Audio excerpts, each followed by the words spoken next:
Сәлем достар. Бүгін сіздермен өте оңай әрі әдемі шығатын жүзіктің жасалу жолын көрсететін боламын. Мен бұл жолы сым емес, лесканы қолдандым. Лесканы керегімізше осылай қиып алып, оған 10 дана бисер, яғни ұсақ моншағымызды өткіземіз. Қарама-қарсыдағы сымды алып, осылай 3 бисердің ортасынан өткіземіз. Сол өткізген сымға енді бұл жолы 8 дана бисерді өткіземіз. Енді дәл осылай гүліміздің күлтешесі бесеу болғанша қайталаймыз. Видео ұнаса соңына дейін көріп, лайк басып, тіркелуді ұмытпаңыздар.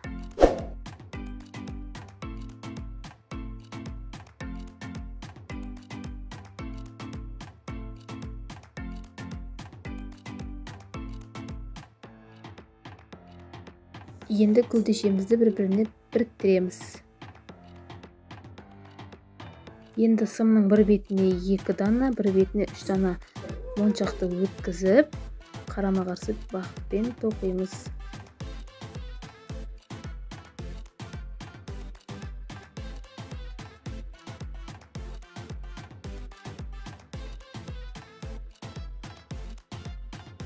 Енді жүзігіміздің қолға тағатын жерін тоқимыз.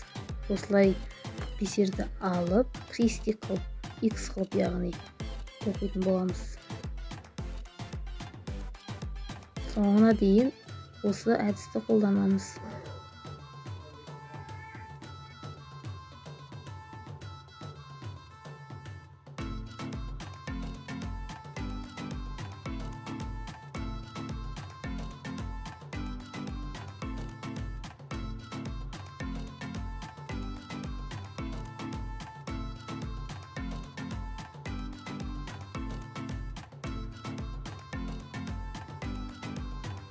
Жүзіктің бауы дайын болды. Енді видеода көріп тұрғандарыңыздай келесі беттегі күлтешеге гүлдің тоқып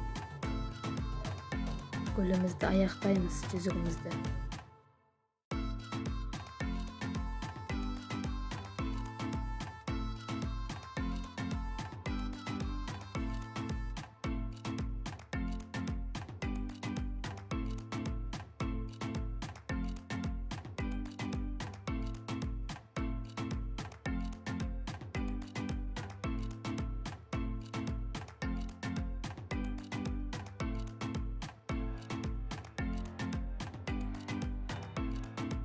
Осымен тоқып бітірдік. Сіздерге ұнады деген ойдамын.